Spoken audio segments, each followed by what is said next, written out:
Alhamdulillahi wahda wa salatu wa salam ala rasulillah. Après avoir fait le résumé des 7 règles concernant les noms parfaits d'Allah Azza wa Jal dans la précédente vidéo, nous allons parler maintenant des règles qui concernent les attributs parfaits d'Allah subhanahu wa ta'ala. La première règle concernant les attributs d'Allah Azza wa Jal, c'est que les attributs d'Allah sont tous des attributs de perfection. Il n'y a rien dans ces attributs qui soit à caractère imparfait sous quelque forme que ce soit. As-sifat est traduit par attribut. Donc ici, le Cheikh Rahimahullah Ta'ala nous indique que tous les attributs d'Allah Azza wa Jal sont tous parfaits. Et tous sans exception. Cela veut dire que ces attributs-là n'ont aucun caractère imparfait, quel que soit l'aspect ou la forme de cette imperfection-là. Et le Cheikh Rahimahullah Ta'ala nous donne quelques exemples des attributs d'Allah Azza wa Jal qui sont parfaits, comme la vie, al-hayat, la science, al-ilm, le pouvoir, lui, la vue, la miséricorde, la puissance, la sagesse, l'élévation et d'autres attributs. Cette règle-là, donc le fait que les attributs d'Allah Azza wa Jal sont tous des attributs de perfection est attesté par 3 choses. D'abord, le Coran et la Sunna, donc la révélation. En deuxième lieu, la raison humaine. Et en troisième lieu, la fitra. Le cheikh va donc donner un exemple de chacune de ces choses-là qui nous atteste la règle. En ce qui concerne le Coran et la Sunna, le cheikh Rahimahullah Ta'ala donne comme preuve le verset suivant où Allah subhanahu wa ta'ala dit لِلَّذِينَ لَا يُؤْمِنُونَ بِالْآخِرَةِ مَثَلُ السَّوْءِ وَلِلَّهِ الْمَثَلُ الْأَعْلَى وَهُوَ الْعَزِيزُ الْحَكِيمُ. Le mauvais exemple appartient à ceux qui ne croient pas à leur dernier et l'exemple le plus haut, al-Mathal al-A'la, appartient à Allah. Il est l'infiniment puissant et l'infiniment sage. Ici, le terme qui nous intéresse le plus, c'est Al-Mathal al-A'la, que Allah s'attribue. Donc, Al-Mathal, c'est une caractéristique, c'est un exemple, c'est un qualificatif ou un attribut. Et comment est donc ce qualificatif? Allah nous le dit, c'est le plus haut. C'est la description la plus haute. Donc, rien n'est au-dessus de lui. Du coup, Al-Mathal al-A'la, c'est l'attribut qui va être au-dessus de toute chose et qui a une perfection complète et ne contient en aucune façon, sous quelque forme que ce soit, une imperfection, un défaut ou un manquement. Ce verset est donc bien une preuve que les attributs d'Allah Azza wa Jal sont tous parfaits. Ensuite, le Cheikh Rahimahullah Ta'ala nous parle de comment notre raisonnement, la raison humaine, peut nous amener à comprendre cette règle-là, le fait que les attributs d'Allah Azza wa Jal sont tous parfaits. Il nous dit que tout ce qui est présent, tout ce qui existe, et donc qui a une existence réelle, a des attributs. Et ces attributs-là sont de 2 ordres. Soit ce sont des attributs parfaits, soit ce sont des attributs imparfaits. Donc, ils sont soit de l'ordre de la perfection, soit de l'ordre de l'imperfection. Et en ce qui concerne les attributs d'imperfection, en ce qui concerne l'imperfection, ils ne peuvent en aucun cas être attribués à Allah Azza wa Jal, puisqu'il est le Seigneur qui seul mérite l'adoration. En effet, puisqu'Allah Azza wa Jal est parfait, tout ce qui lui est attribué doit être parfait. Tout ce qui va lui être annexé comme qualificatif, comme attribut, ne peut être imparfait. Car ce qui est annexé à ce qui est parfait doit automatiquement être parfait. C'est donc pour cela que Allah Azza wa Jal a mis en évidence la nullité du caractère divin des idoles, en les caractérisant par l'imperfection et l'impuissance. وَمَنْ أَضَلُّ مِمَّنْ يَدْعُو مِنْ دُونِ اللَّهِ مَنْ لَا يَسْتَجِيبُ لَهُ إِلَى يَوْمِ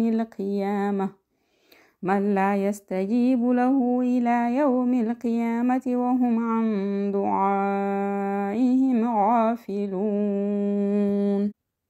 Dans la traduction approximative, qui est plus égaré que celui qui invoque en dehors d'Allah, ce qui ne lui répondra pas jusqu'au jour de la résurrection. Il ne prête aucune attention à leur invocation. Ici, Allah Azza wa Jal met en évidence dans ce verset le fait que ces créatures-là, ces idoles qui ont été prises comme divinités en dehors d'Allah, sont incapables de répondre quand on les invoque. Et cela de manière continue jusqu'au jour de la résurrection.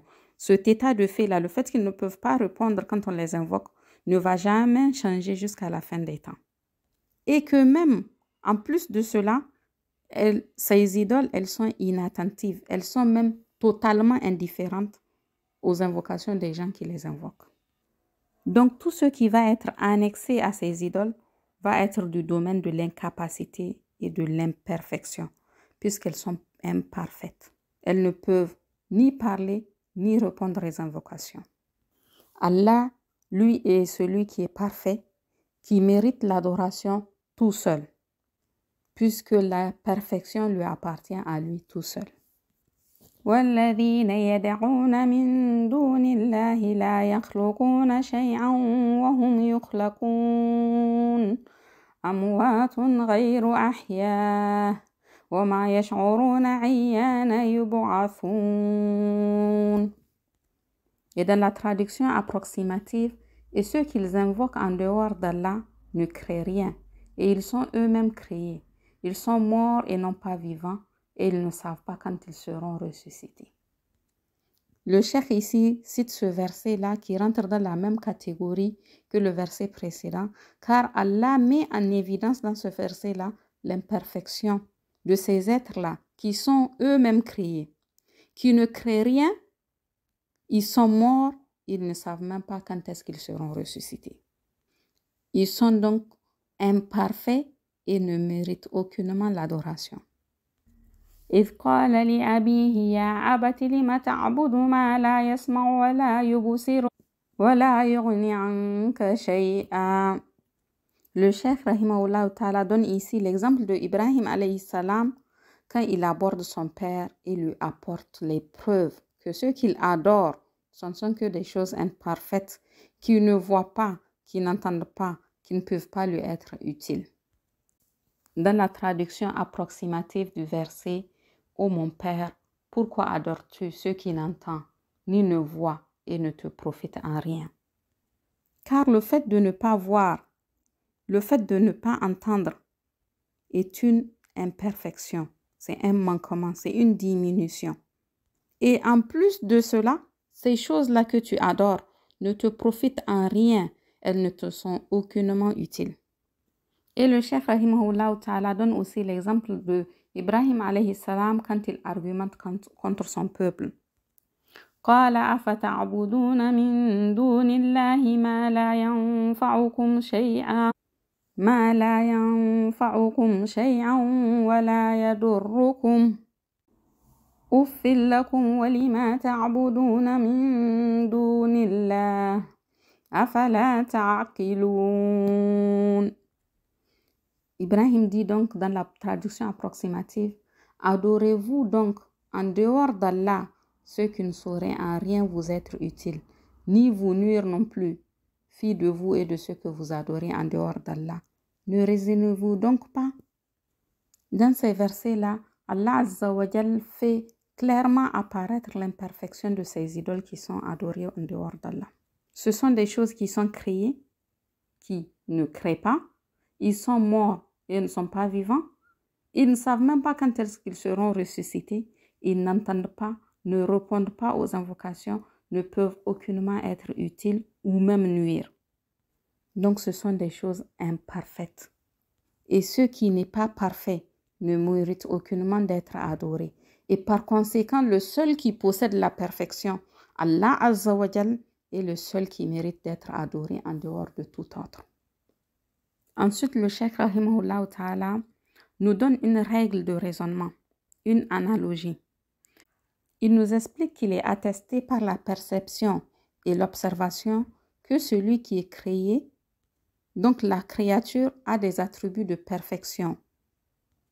Bien sûr, une perfection qui lui sied, qui est en rapport avec elle, et que ces attributs de perfection-là sont des dons d'Allah Azza wa Jal à la créature.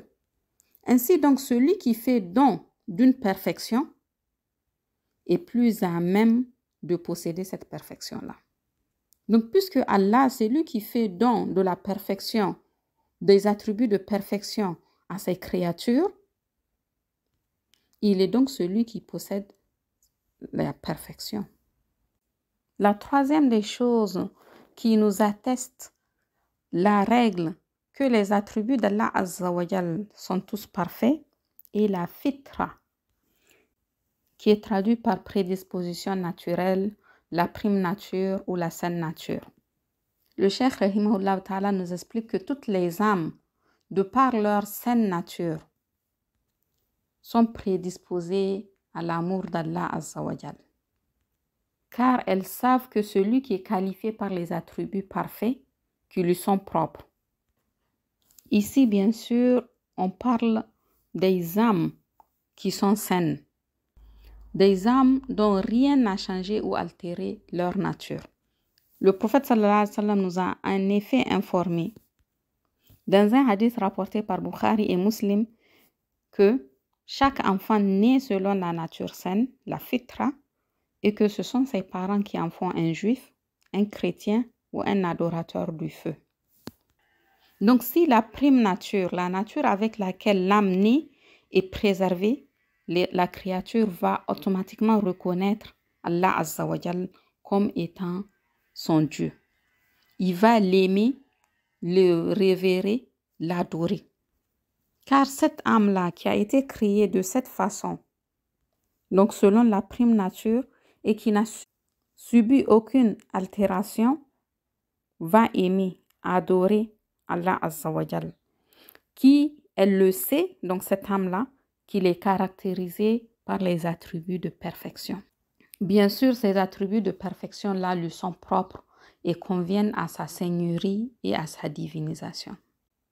Lorsque donc un attribut est imparfait, qu'il ne contient aucune forme de perfection, c'est une chose strictement impossible pour Allah Azza wa Jal. C'est un attribut qu'on ne peut aucunement attribuer à Allah subhanahu wa ta'ala. Comme exemple de ce genre d'attribut-là, on a la mort, l'ignorance, l'oubli, la cécité, la surdité. C'est pourquoi Allah Azza wa Jal, dans beaucoup de versets du Coran, s'écarte de ce genre d'attribut-là.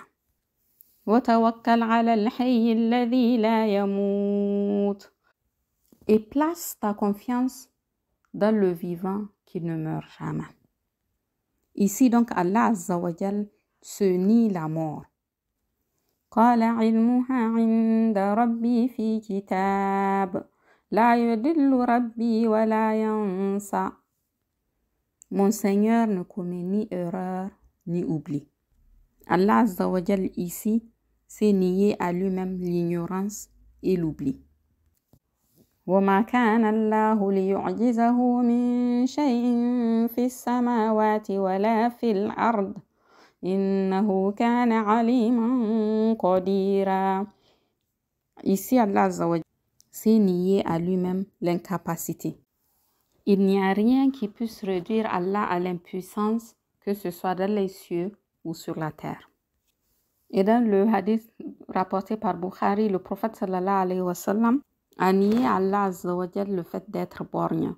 Il a dit en effet à propos de l'antéchrist, il est borgne alors que votre Seigneur ne l'est pas. Et dans un autre hadith, le prophète sallallahu alayhi wa sallam a dit, ô gens, retenez-vous car vous n'invoquez pas un sourd ni un absent. Ce hadith nous montre donc que Allah Azza wa Jal entend.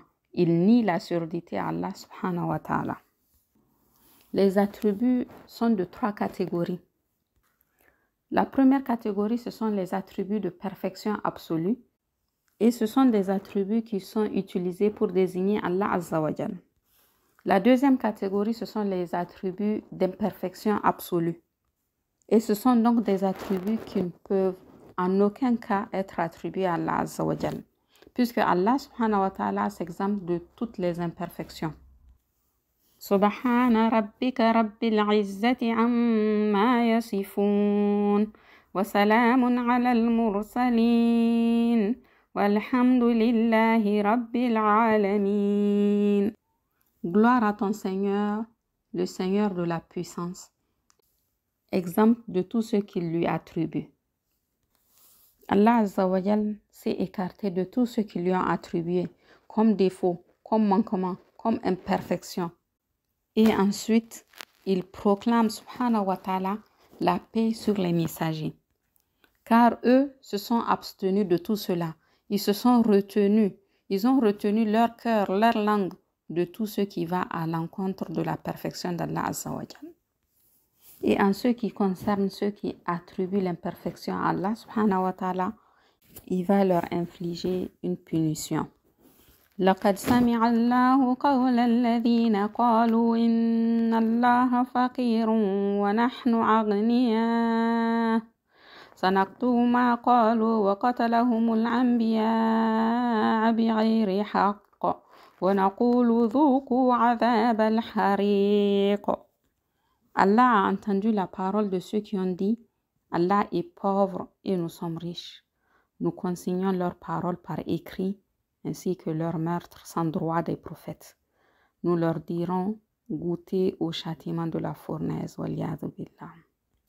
Ensuite, le Cheikh Rahimahullah Ta'ala parle de la catégorie intermédiaire qui sont les attributs qui peuvent tantôt être des attributs de perfection ou tantôt être des attributs d'imperfection. Donc, suivant la circonstance, ces attributs-là peuvent être considérés comme étant parfaits et dans une autre circonstance, ils seront considérés comme étant imparfaits. Donc, pour ces attributs-là, il n'est pas permis de les attribuer à Allah Azza wa Jal de façon absolue. On ne peut pas les attester de manière absolue à Allah et on ne peut pas les renier à Allah Azza wa Jal de manière absolue. Dans le cas où ils sont considérés parfaits, ils peuvent être attribués à Allah Azza wa Jal, bien sûr si nous avons une preuve du Coran et de la Sunna qui les attestent, et ils seront donc considérés comme étant parfaits pour ceux qui concernent Allah Azza wa Jal. Et ce même attribut-là doit être nié à Allah subhanahu wa ta'ala dans le cas où il est considéré imparfait. Pour clarifier les choses, le Cheikh Rahimahullah Ta'ala donne des exemples. Bien sûr qui sont tirés du Coran et de la Sunna, car on n'attribue pas à Allah ce qu'il ne s'est pas attribué ou ce que son prophète sallallahu alayhi wa sallam ne lui a pas attribué. Un exemple de ces attributs-là, le complot. وَيَمْكُرُونَ وَيَمْكُرُ اللَّهُ وَاللَّهُ خَيْرُ الْمَاكِرِينَ. Ils complotèrent et Allah complota. Allah est le meilleur des comploteurs. Ici, Allah Azza wa Jal montre qu'il a la capacité de répondre au complot de ceux qui complotent. Et cela est une perfection dans ce cas-là. إِنَّهُمْ يَكِيدُونَ كَيْدًا وَأَكِيدُ كَيْدًا. Ils se mirent à ruser et je me mis à ruser. إِنَّ الْمُنَافِقِينَ يُخَادِعُونَ اللَّهَ وَهُوَ خَادِعُهُمْ. Certes, les hypocrites cherchent à tromper Allah, mais c'est lui qui les trompe. Donc ici, Allah Azza wa Jal nous indique que c'est une réponse à ce que eux ils ont fait. Du coup, les attributs de cette catégorie intermédiaire-là sont des attributs qui ont un caractère parfait lorsqu'ils sont opposés à ceux qui traitent l'auteur par quelque chose de semblable. Donc ces attributs sont parfaits quand Allah Azza wa Jal va répondre, va rendre à celui qui ruse par une ruse équivalente ou supérieure, ou à celui qui complote par un complot équivalent ou supérieur, ou à celui qui trompe par une tromperie équivalente ou supérieure. Parce que cela démontre qu'Allah Azza wa Jal a la capacité de défendre par un moyen similaire ou supérieur, et cela est une perfection. Et cela montre qu'il a la capacité de se défendre. Et dans ce cas-ci, ce sont des attributs de perfection. Puisque autrement, s'il n'avait pas la capacité de répondre ou de se défendre, cela signifierait une forme d'imperfection. Or, Allah Azza wa Jal n'a aucune forme d'imperfection. C'est le parfait par excellence. Donc, en dehors de cette situation-là, ces attributs-là sont caractérisés par l'imperfection.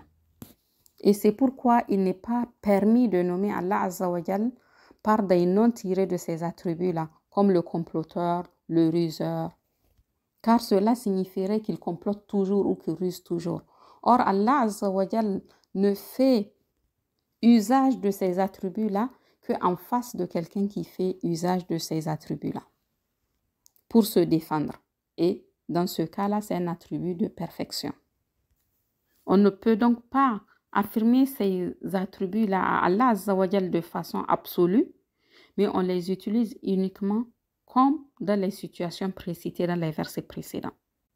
Ensuite, le Cheikh Rahimahullah Ta'ala va expliquer une chose très importante en ce qui concerne l'attribut de la trahison. Il explique donc que cet attribut-là de trahison ne peut pas avoir de situation où il serait parfait. Puisque la trahison en elle-même, c'est de la perfidie, c'est trahir quelque chose qui a confiance en toi. Donc, c'est un attribut qui est blâmable de façon absolue. Le Cheikh Rahimahullah Ta'ala cite alors ce verset. وَإِن يُرِيدُوا خِيَانَتَكَ فَقَدْ خَانَ اللَّهُ مِن قَبْلُ فَأَمْكَنَ مِنْهُمْ وَاللَّهُ عَلِيمٌ حَكِيمٌ. S'ils veulent te trahir, c'est qu'ils ont trahi Allah auparavant. Allah vous a donné tout pouvoir sur eux. Allah est omniscient et infiniment sage. Ici, Allah Azza wa Jal n'a pas mentionné qu'il a trahi en retour ceux qui l'ont trahi. Non, il a donné pouvoir sur eux. Et il n'a pas dit il les a trahis en retour. C'est pourquoi il est absolument interdit de prononcer cette parole, de dire qu'Allah trahit ceux qui ont trahi. Puisque la trahison ne possède aucune situation où elle pourrait être parfaite. Elle est une caractéristique imparfaite de manière absolue. On ne peut donc aucunement l'attribuer à Allah Azza wa Jal, qui est parfait.